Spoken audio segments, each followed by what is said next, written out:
Welcome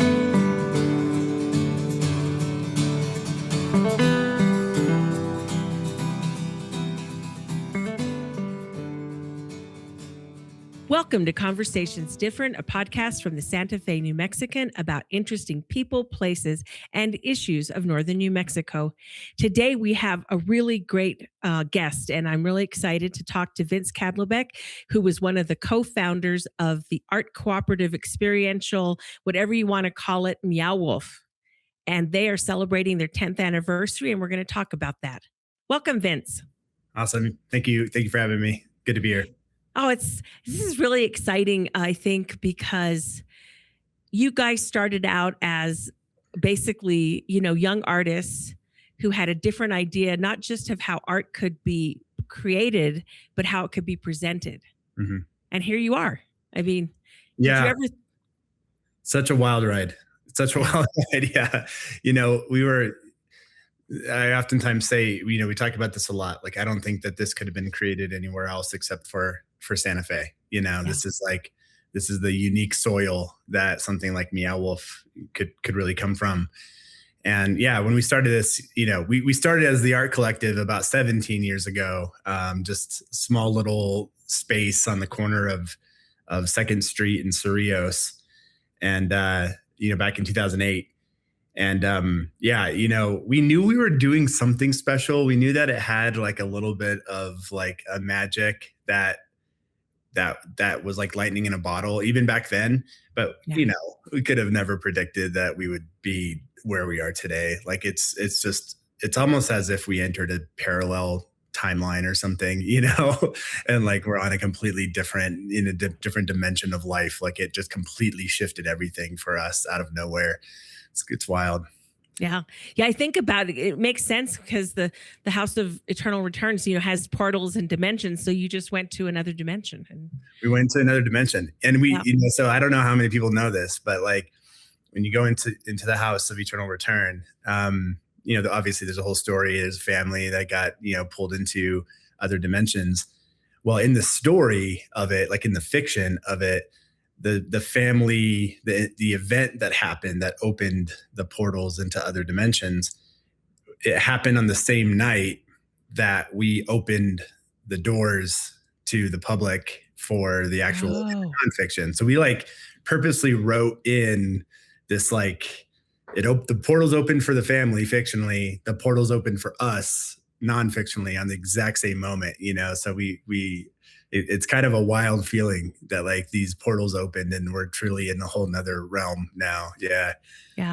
Now that's cool. I didn't know that. And I was there. So I was there when the portals opened. Yay. So let's give some of the backstory for people who are less familiar.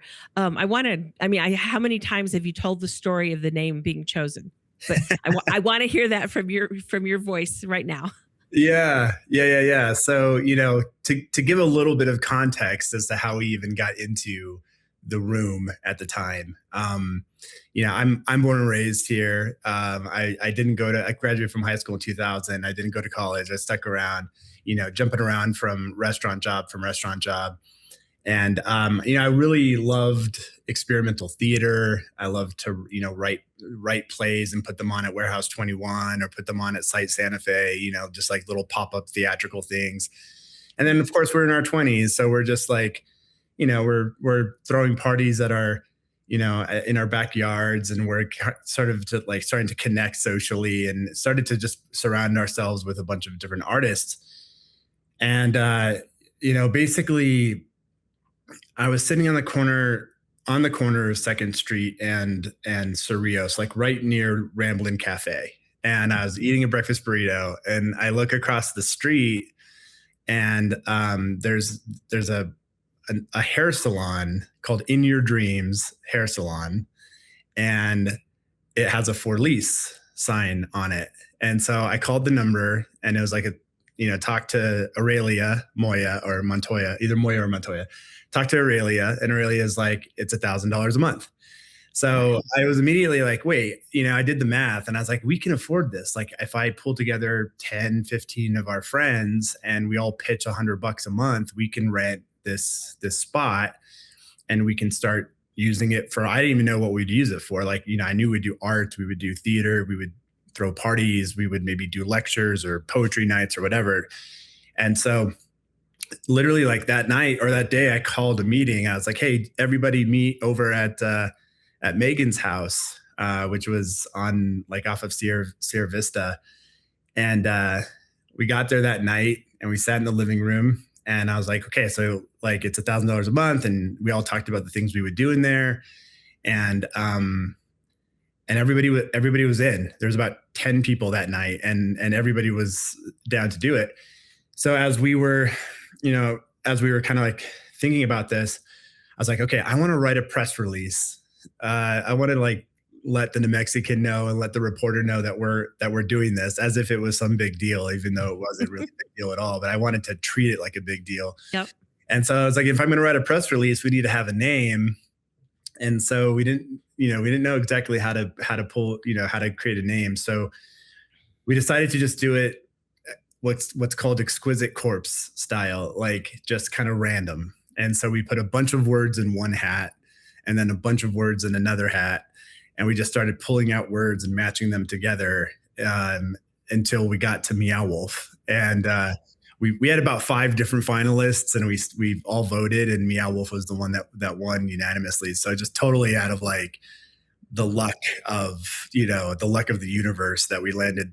What ended up being a really awesome name, of course, Yep. like, and it sticks in people's minds, and it works so well. And like, so totally random. And graphically, the M and the W, it just does the name. It really works, just in the presentation of it too. I used to think about that, how the letters looked right. Yeah, totally. Yeah. Our first sign on our first building, we hand painted a sign, and Benji Geary and Emily Montoya painted the sign, and we looked at it and we're like, this kind of looks like some weird like daycare, or maybe like a dog care place or something like. So we were all kind of scratching our heads, even knowing if any of this was going to work. But just in the beginning of it, to understand you needed to announce that you had arrived and that you needed a name to do that. That shows how your mind was working, like in the very early stages. Yeah, I've always been like, a lot of people. I love Walt Disney, of course, but really, it's like I've always kind of carried like a little bit of a P.T. Barnum, spirit, where I'm just sort of hyping things up even when they're not a big deal. And at the time, I'd gotten a lot of training over at Warehouse 21, so I worked at Warehouse 21 for a bit. And so while I was there, I was writing press releases, and I was like connecting with city council and talking to newspapers and stuff. So I kind of took it from there of like, oh, okay, this is kind of how you get, you try to get attention for what you're doing, and that was also a big part of the spirit of why we started to begin with, was like, Santa Fe at the time, less so than today, but back in 2008, there was a real sort of divide between older culture and younger culture. And the younger culture didn't really have much of especially after Warehouse 21, after the building went away and they were, they had yet to build the new one.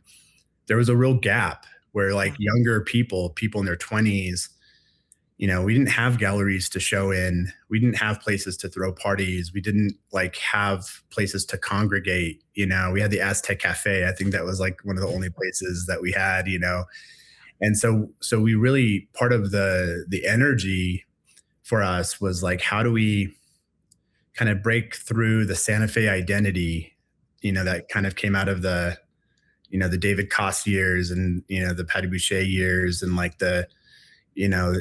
this like kind of Canyon Road identity. How do we like break through that? And not that we didn't like that identity, but we just wanted to expand it. We wanted it to also include young people and a different perspective on art and a different perspective on culture, And I think when you talk about this couldn't have happened anywhere but Santa Fe, I think that points to the importance of Warehouse 21 as a place where kids could gather and run the show, basically. Totally. And it's, I the new building was awesome, but it ended up going away through all the different things that happened in COVID and whatever. And I know Anna's still doing things Mhm. like remote, or not remotely, but kind of a suitcase, taking it around and doing programs, so it never dies. But I'm sorry, there's not that gathering spot anymore. It was a truly remarkable place Yeah. in the 90s and early 2000s. Like, right time, right place, the right kids, the right, Anna and the other adults in the room also Yep. gave all the space to the kids, to like the teens, to run the show.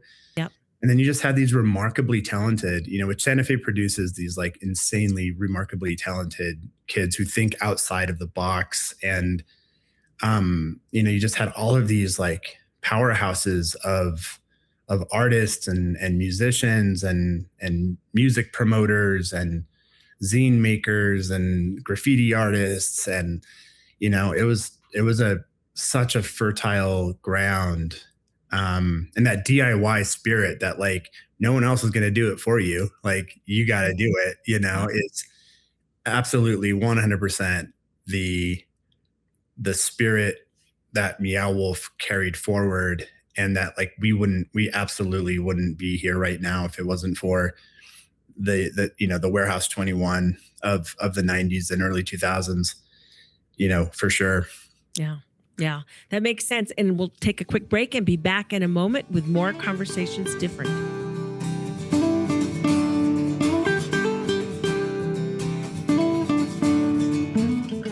We make renewable doable. We're positive energy solar for a cleaner, brighter future for all.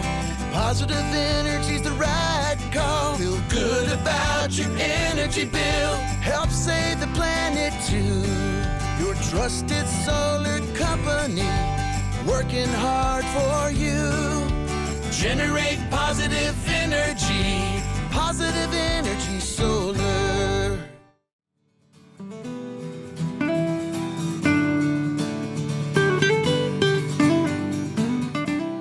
We are back with Conversations Different, talking to Vince Kadlubek about the storied life of Meow Wolf. And they've now got their own place on 2nd and Cerrillos, where they are meeting, creating art, probably fighting, and all the good things that you do with your friends. Yep. When did you move to those big projects? The ship. That's Yeah. the one I remember. Yeah, so we were in that little space on the corner of 2nd and Cerrillos for only about a year, and we really didn't. It was chaos. It was totally chaos. We could barely make rent, and the place was a mess, and so we realized we needed a sort of a dirtier building, like a more rundown building that we could actually be messy in. So we moved down the street to Hopewell and 2nd, and you kind of near Lena. And there's an aluminum building right there on the corner. And we were able to just kind of take over that building. There was no insulation. There was no heat. It was just like a very raw aluminum building. And we took that over for a couple years and continued to just do these like smaller group collaborative, experimentations together. And then to kind of bring it a little bit full circle, one of the first big projects that we did that took a lot of planning and took some fundraising and took a lot of detailed collaborative work, rather than spontaneous, like we had to design a bunch, was we did a theater piece at the new building of Warehouse 21. So we went back to Anna, and Anna's welcomed us in, and we did a theater piece called The Moon Is to Live On.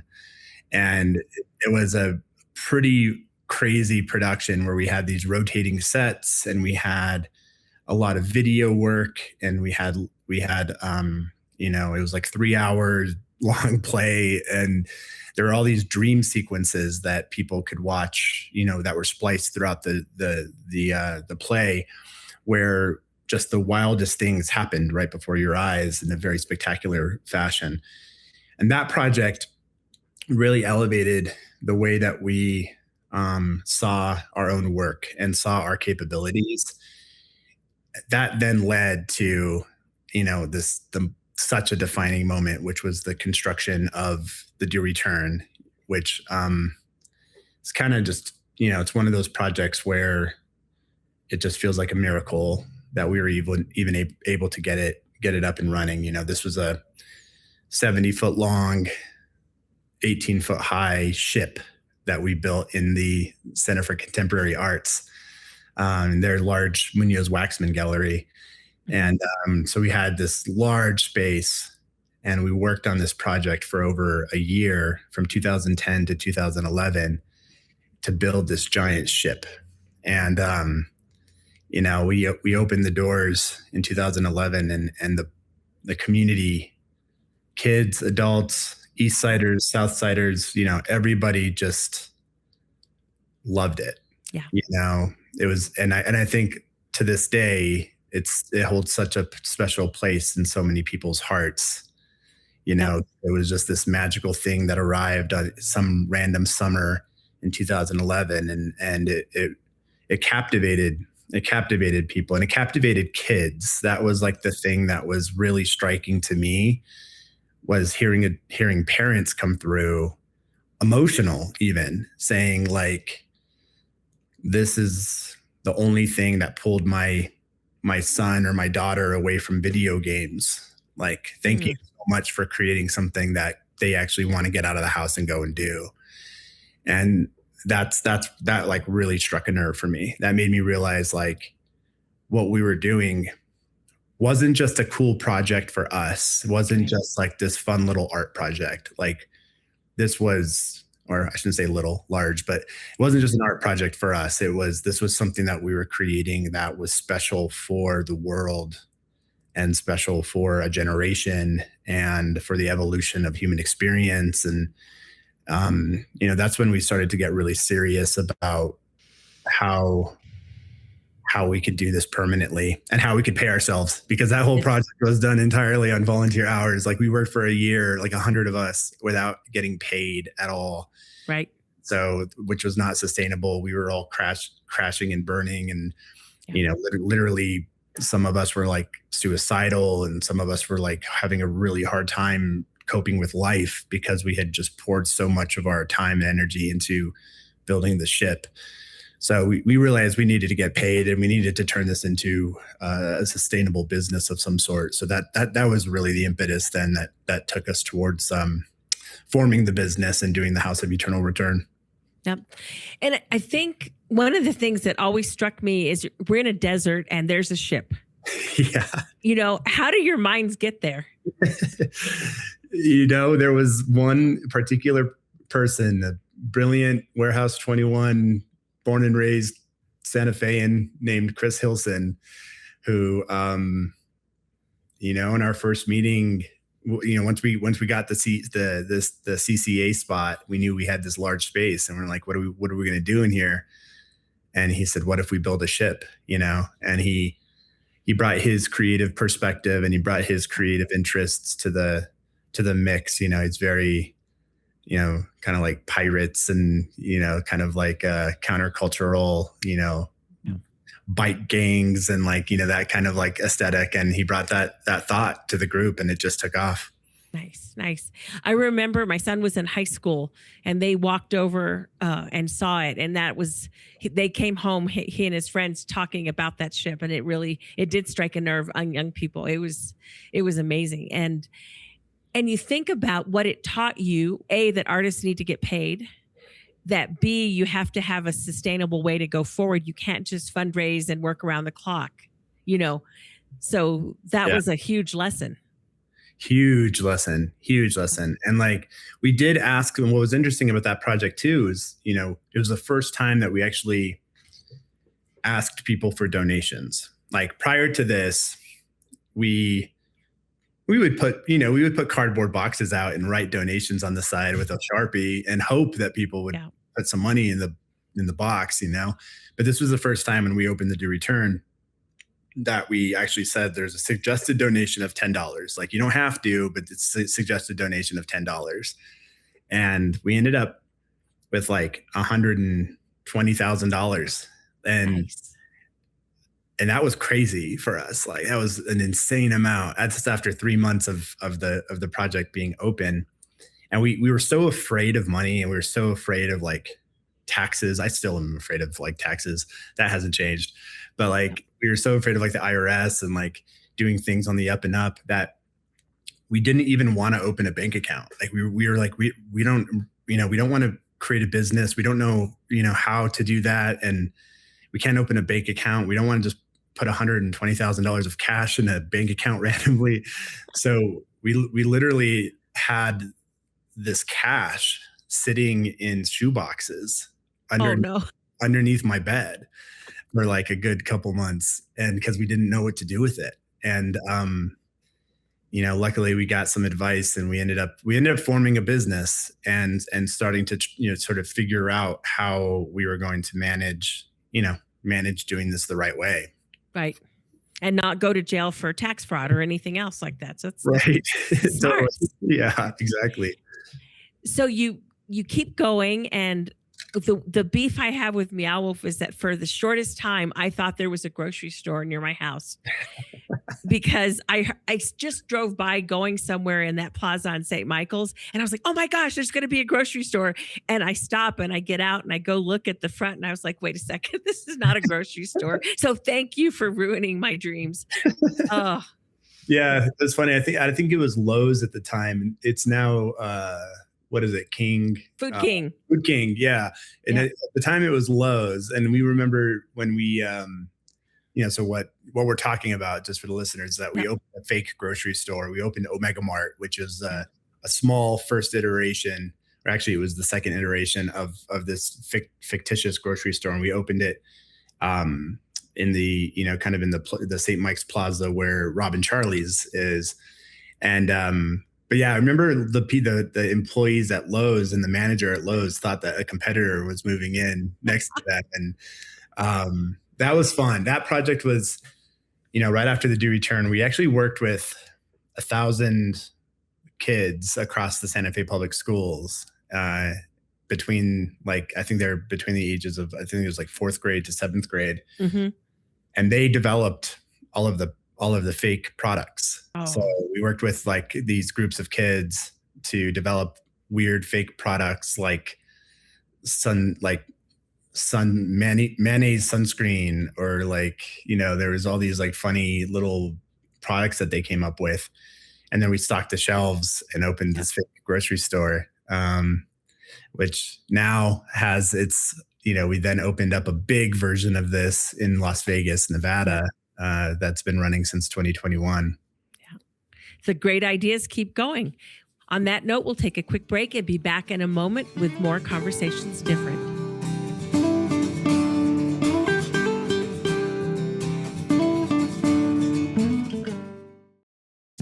This is Patrick Dorsey, publisher of the Santa Fe New Mexican. Looking to reach a wider audience and grow your business? For 175 years, the Santa Fe New Mexican has been the trusted voice of Santa Fe, with unmatched local reach in print and online. In addition to our long-standing, independent, family-owned newspaper, we have a full-fledged marketing team with the expertise to help you succeed in the 21st century. From traditional print to precision-targeted digital advertising, we have the tools to connect you with your ideal customers. Partner with us and see the results for yourself. Advertise with the Santa Fe New Mexican and unlock your business's full potential. Visit us at santaFeNewMexican.com/advertising or call us at 505-995-3852. Thank you.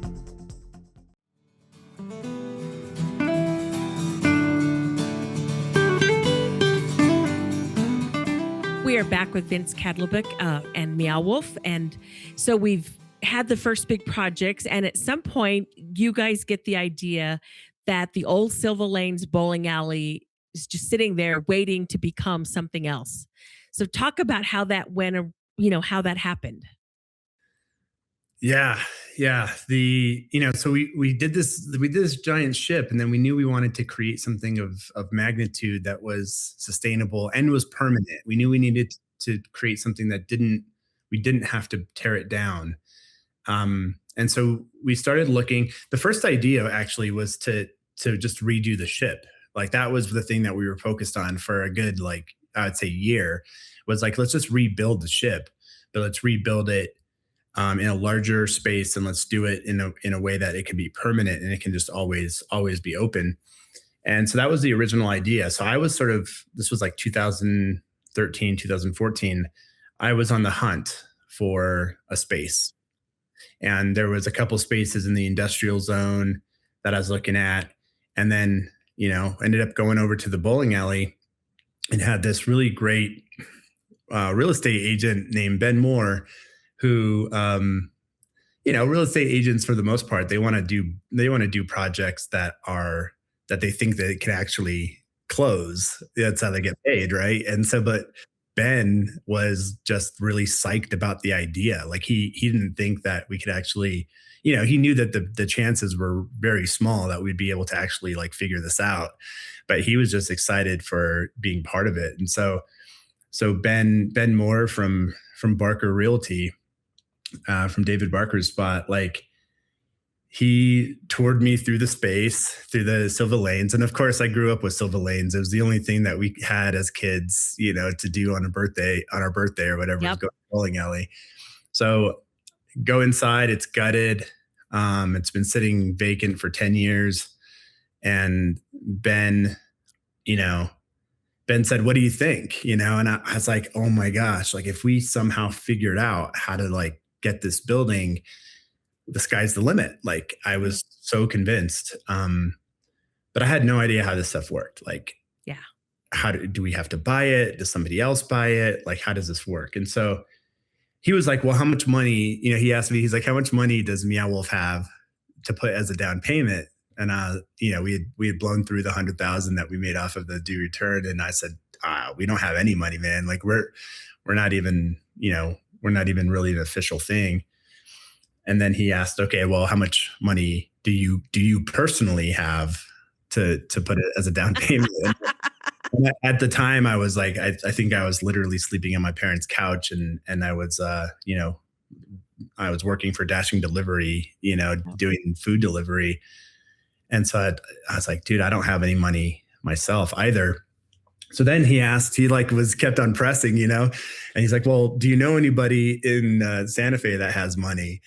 And I was like, well, two people come to mind. I was like, there's this one guy named Alan Weber, who, it was before he was the mayor. Right. And then I was like, and there's also George R.R. Martin. And I knew George from working at the Jean Cocteau and doing just small little work for him. And so he's like, reach out to him and see what they think. So I reached out to Alan, and I reached out to George. And, I got with Alan Weber, and he said, I don't have money, Vince, but he's like, I can give you some advice. He's like, nice. He's like, speak about your passions and speak about this passionate idea that you have. Speak about it with every single person that you talk to, whether they have money or not. Speak with the same passion about the project as you have, and you'll start to find the connections, and it was a great piece of advice, like literally life-changing piece of advice. Yeah. And then I went to George, and I said, wrote him an email about this, and he responded, yeah, let's meet about it. So I went to his office, and I sat in this, these amazing chairs that he has in his office, and we sat across from each other, and I just pitched him the idea of this house that has secret passageways, and I said, it's kind of like Coraline. It's kind of like Lion Witch in the Wardrobe, but in real life. And he was just hooked, Nice. And so we drove over. I drove with him. He had a little, I can't remember what type of car, but it was like a little 1980s little rundown kind of car that we jumped in with him, even though, he's like this best-selling author. And we went over to the bowling alley, and yeah, he was hooked. So that obviously was the big domino to fall, right. And I think about this a lot. Like, there's so much talent in the world. There's so much entrepreneurial talent, creative talent. And a lot of times they just need one person to believe in them. Yeah. And then that changes everything. You need one kind of like, irrational person to believe in you. And that's what happened. George was that person who was thinking unreasonably and took a chance on us. And then it ended up creating a tidal wave that we're still surfing today, Yep. So you get the bowling alley, you get some grants from the city and the state, if I remember correctly, and then you get it ready, you get it open, and it was a success from the beginning. I mean, it wasn't like, oh, there was a few people and then word of mouth grew. It just ballooned right away. And I wonder what was in the air that made it so successable from the beginning. So again, it's like such a right place, right time thing, and the city provided a small amount. We raised about $2.7 million in that period of time. And the city provided about 60,000 and the state provided about, 300,000. But the rest of it, 2.3 million was investors, mostly from Santa Fe and Albuquerque, who, had never really invested in a business in New Mexico before. They have investments in other places, but they had never really invested in New Mexico before. And so it was a real community effort and belief to get this thing going. And yeah, we worked our butts off for a year. Oh my gosh, like 100+ people just working for 2 years, actually, like to get the House of Eternal Return open. And it just hit right at the right time. Like Facebook and Instagram, social media was just starting to really become a prominent part of everybody's lives. The idea of taking pictures of what you're doing and sharing them and having that be a promotional engine for people knowing what's going on in the world, that was right at the perfect time.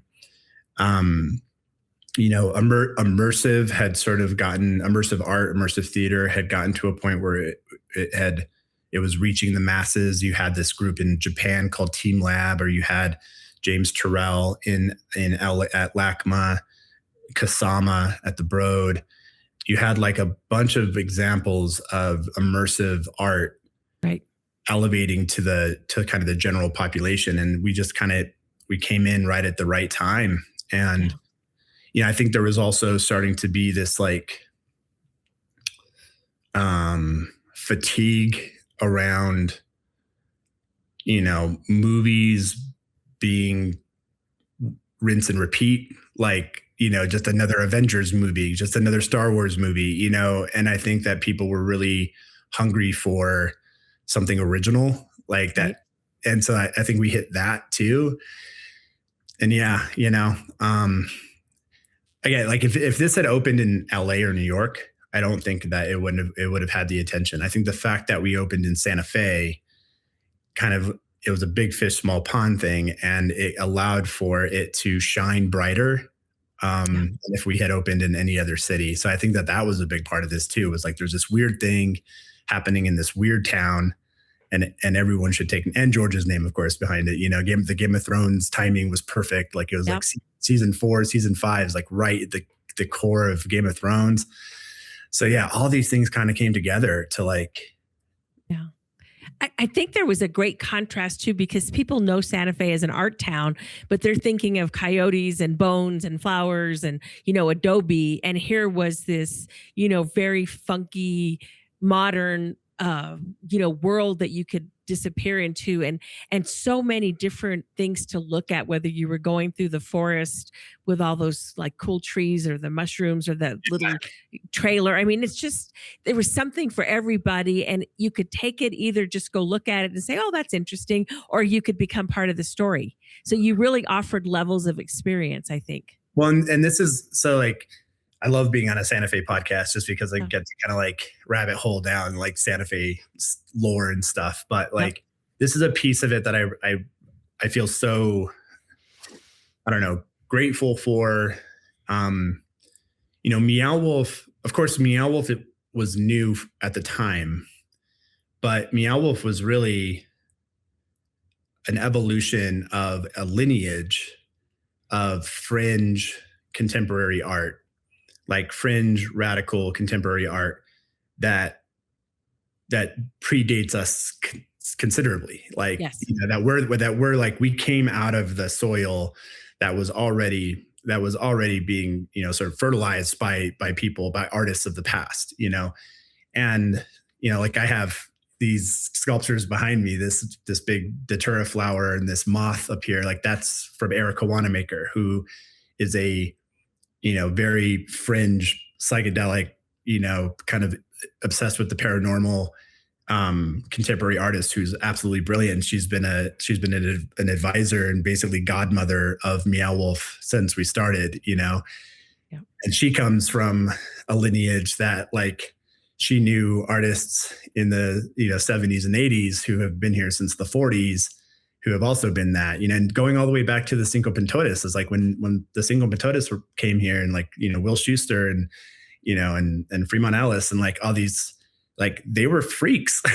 They were like young, crazy freaks who were like cross-dressing on the plaza and were like throwing crazy parades and, building these burning Zozobra. Yeah. Right. And so, and then predating that, even like, there's obviously a deep, rich history of psychedelic art connected to, both, Hispanic and Native American art that was predates all that and created the soil and the culture for this. So like, there's such a deep history of outsider thinking and outsider art and psychedelic thinking and psychedelic, thought leadership that is concentrated in Santa Fe. Yeah. And we're just like, we're a byproduct of that history, really. Yeah. Yeah, that's, I think, one of the nice things about you guys is you've always paid tribute to what led, what got you here, whether it's Warehouse 21, whether it's the artists that came before. And there's an understanding of community participation, because I think one of the best things about your business model is that you pay artists. You're not trying to get it for cheap and say, well, I'll give you a dinner and we'll take your stuff. You pay a good wage, you have insurance, you have benefits, and you still get to be creative. So before we did the House of Eternal Return, we got very real about this. We got in a room again, and it was only 6 of us, or it was actually 7 of us at the time. And we said, why would we do this? And the number one thing that we all agreed to was we want to do this because we want to create sustainable life for the artist community that we were connected to. And at the time, that was only about 30 or 40 people. We're like, if we could create jobs for 30 or 40 people and keep them from having to move to Portland or to Austin or to San Francisco or to Brooklyn, try to keep them here, that was the main reason we wanted to do this. And now fast forward 10 years, and we employ 500 people here in Santa Fe and 300 artists here right in Santa Fe, and it's full time, it's benefits, it's it's ongoing work, and then we have another 700 employees around the country, and so it's just been a total, like, it's blown our expectations out of the water, and our goals out of the water already. And it's tough. Like, with any business, there's ebbs and flows. Like, there's times when we don't have work and we have to let people go. And then we do have work and we bring them back. And there's like a constant needing to, be sustainable. Yeah.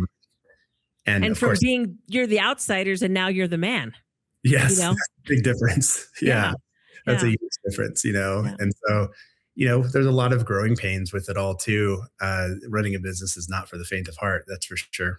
Yeah, I can imagine. I know I can't. That's why I don't. But so you're in Las Vegas, you're in Denver, you have 2 places in Texas. And what's next? Well, we're really psyched. We're working on Los Angeles right now. Oh, it's always been a dream for us to go to Los Angeles and to New York. So our next one after Los Angeles is New York. So right now we're working on 2 projects at the same time. We have Los Angeles that we hope to open sometime in the next, year or whatever. And then New York will open hopefully sometime in 2028. And it's a big moment for the company. We've been, we respect those cities so much and have respected those cities so much when it comes to food and culture and art and talent that we've never thought we were ready, honestly, to like do something worthy in either of those cities, because the level of work there is just on an, so it's global. But now we're feeling like we're ready to do these two cities, and that's the next step for us, is to get to LA, New York, and open on the East Coast. We don't have anything on the East Coast right now, so that's going to be a really big deal for us. And and then around these projects, so we've always wanted Meow Wolf to be more than just these large location based experiences. We want to tell stories through graphic novels and through animated series and through television series and film and like video games. Like we want to try to express ourselves in all these different ways. And so we're also right now working on projects that will show up in those forms as well. So the next couple years is a really big deal for Meow Wolf, as it kind of like takes the next step into being like a truly global brand. Yeah, that's crazy. It is. That's crazy. It is. What did you learn when you stepped away? Because you were the founder, I think you were the CEO, and then you take a break, and now you're what is the title? Creative director, creative something. What are you? Yeah, I'm now the chief vision officer, and I report into our new CEO, Matthew Hedden, who's awesome, and so I'm chief vision officer. That's a great title. Yeah, because you get to think and vision. Yeah. But what did the break teach you? Oh my gosh! Well, the break happened in 2019. That's when I stepped down as CEO, and it was right after raising a very large amount of money, $150 million from a group out of New York that ended up paying for the Las Vegas project and paid for the Denver project. And so I was just so burnt out. Yeah. Like my nerves were shot. I could hardly recognize myself, honestly. Like I didn't, growing up here in Santa Fe, especially with the influence of Northern New Mexican, Hispanic culture, there's a way you think, and there's a way you talk, and there's a way that you kind of like hold yourself, and the things that you have on your mind, you take things slow, you enjoy nature, you have a real honest relationship with other humans. You have there's a lot of strong integrity built into the subculture of this area that I grew up with.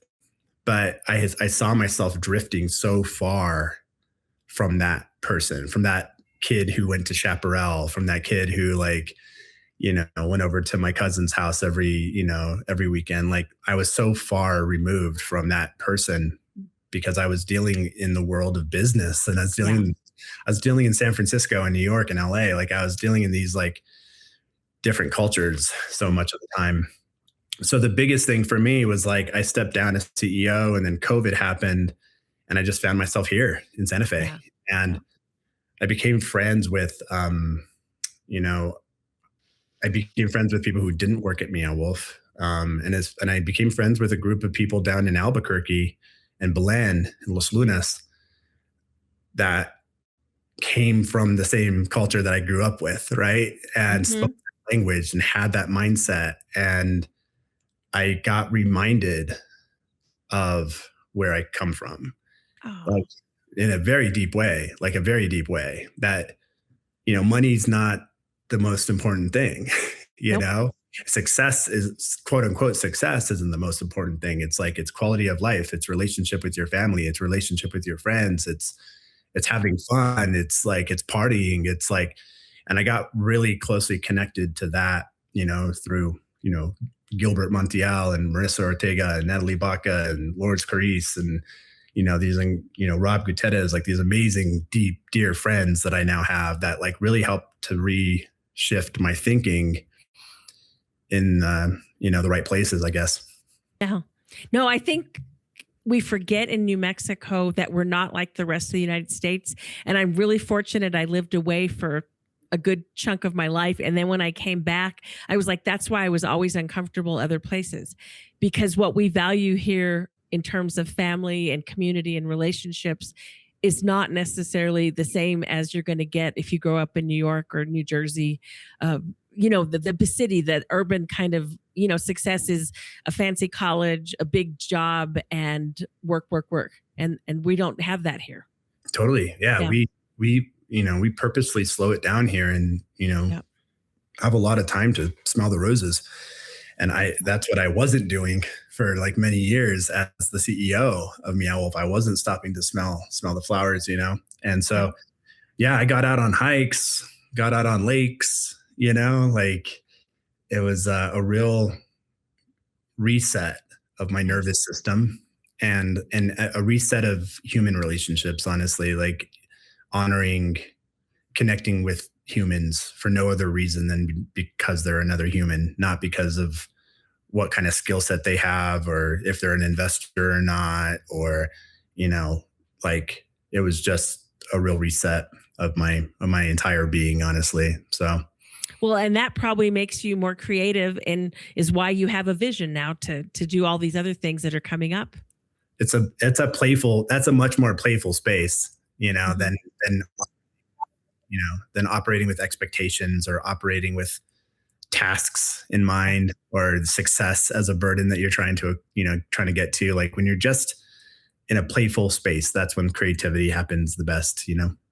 And I think the burden, it's great that you're providing 500 jobs, but if you're the boss and you screw up and 300 of those people lose their jobs, it's your back. That must be a very big burden. It was such a burden, and it still is, honestly. Like we do have to go through these ebbs and flows, and we're getting better at figuring out how to keep it consistent, not have it be such, high highs, low lows. But what makes it hard is that these are my friends. Like these are people I grew up with, it's not even that, we have to let people go who are employees. Like these are people who are, in a lot of cases, like I've grown up with. So it's a tough thing to balance, but I think we're figuring it out. I think things are getting a lot more, stable at the company in that way. That's exciting. And we only look forward to more great things from Meow Wolf. And I think an appreciation from what Santa Fe can produce. And on that note, this has been another Conversations Different. We'll be back next week. And thank you so much, Vince. Thank you so much for having me. And just the Santa Fe community that's listening to this, like we are so grateful for all of the love and support that has helped to make Meow Wolf what it is. Thank you for listening to Conversations Different, hosted by me, Inez Russell Gomez, editorial page editor for the Santa Fe New Mexican. Our weekly episodes would not be possible without your support. We hope you enjoy them and keep listening. New episodes drop every Tuesday. Consider signing up for our newsletter so you never miss an episode, and while you're at it, consider subscribing to the Santa Fe New Mexican. Our podcast is available by visiting our website, santafenewmexican.com/podcasts, or wherever you get your podcasts. Conversations Different with Inez Russell Gomez is produced by Matt Dalside and Ernesto Cisneros, published by the Santa Fe New Mexican, a local and independent newspaper owned by Robin Martin.